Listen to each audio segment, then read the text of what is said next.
gang member could be a serial killer. Yeah. Because they're out there putting in work for the gang, and then they're doing, rather than doing drive-bys, or they're doing specific hits on other gangs. Mm-hmm. So they can be considered. So yes, I guess in a short, from a gang, in a way, from a gang investigator's perspective, not from a special victims investigations. I haven't experienced one where it's like somebody's going around, locking off people's heads or anything like that. So I haven't seen that. Yeah. But yeah, so it's just from the gang side. But yeah, so sure. What's the difference between a first-degree murder and a second-degree murder? So the first degree typically is with intent, Mm-hmm. and without wanton with wanton disregard and with intent. So you have a specific intent, deliberate intent to go kill. Mm-hmm. What the second degree would be, it can be even like vehicular manslaughter or something like that. Maybe even self-defense. Yeah. Things like that. So you have to have the intent, specific intent to want to go kill, and sometimes even premeditated. Yeah. Now, what's the difference between a felony and a misdemeanor, and like can like a felony like become a misdemeanor if it's Mm-hmm. Yeah. So sometimes a felony and a misdemeanor, it's called a wobbler.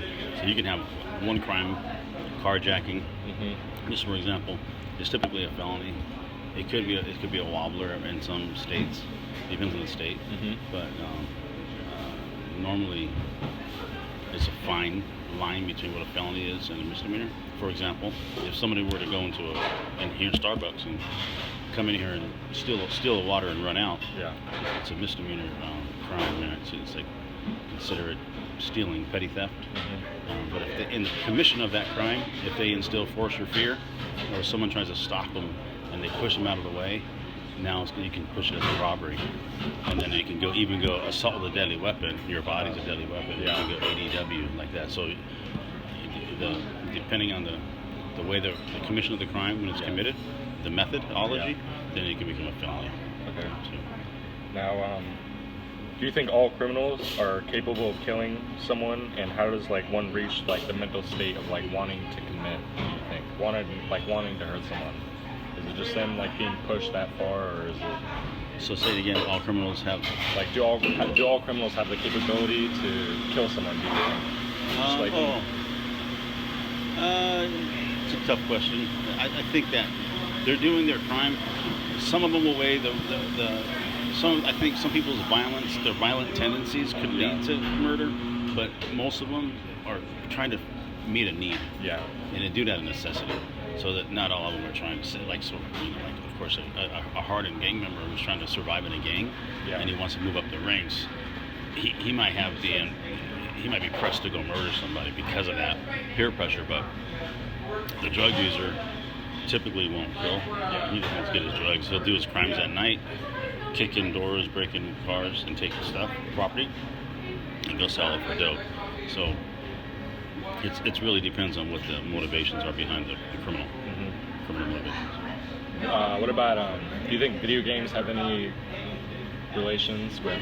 Yeah, because video games, who plays them? Teenagers. Their minds are developing. Yeah. They can become disillusioned. They become numb to some of the violence they see. So they sit around a screen all day, or their handheld smartphone, and they're doing these things, and they look up and they see a woman over there, and they probably can imagine her head being splattered by a gun or a bullet or whatever, because they just saw that played out on a screen. So that's how, and maybe a little bit off topic, but that's how terrorism and ISIS operates, by internet videos and by getting into your brain and making you think that fighting for them is the right thing. Yeah. Do you think mental illness is a valid source or an excuse for criminal behavior? I'm definitely not an excuse for it, but it's an endemic, and it goes mental illness, and then coupled with the drugs, and then from there it becomes a criminal thing. So it's really incumbent upon law enforcement officers, educators, to decipher the difference between a mentally ill person who needs help and somebody who's a full-blown criminal. So how do you treat them? How do you deal with them? You probably shouldn't incarcerate those folks. They need to be rehabilitated. Yeah. So what do you It's not an excuse for crime. what do you think they should do with them then? Identify them and keep them. Well, they do have ways to house them within the neighborhoods. Yeah. These certain sorts of homes that care for the mentally ill. Yeah. But they'll eventually get out. They'll get out amongst society. They'll become, you'll see them on the buses. You'll see them walking around. They look like they're homeless. I think the state should step in and create some sort of, whether it's another patent state hospital, somewhere where they can get treatment and stay there. I mean, like the VA hospital, there's certainly mentally ill persons there from the military, but that's a big hospital. I don't think we have anything like that as big as that. At least an initiative across the country that would deal with mental illness like that. So I think probably just keep them under constant supervision. Yeah. Whether it's a medical doctor or a psychologist. Mm-hmm. Yeah. Do you think there's anything else I should talk about in my project, or anything else you want to add? And it's related to like your environment, right? Yeah.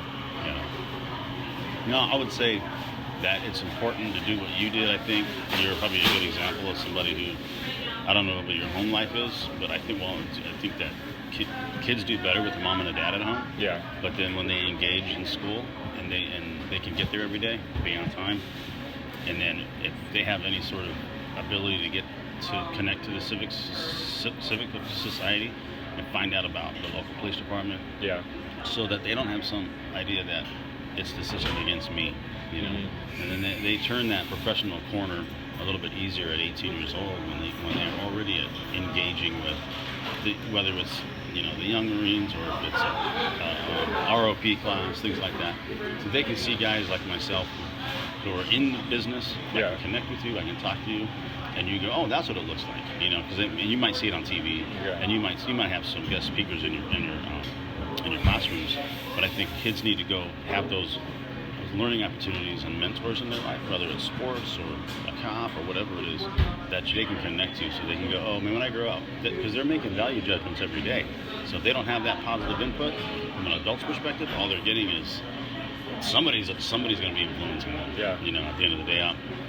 And if you're just getting influenced by a bunch of kids around you, you're not really growing and broadening yourself and preparing yourself. So you go into the Marine Corps, you're going to get broadened beyond 1% of the population goes in there. So you're going to see things that your friends will never see, and that's going to probably.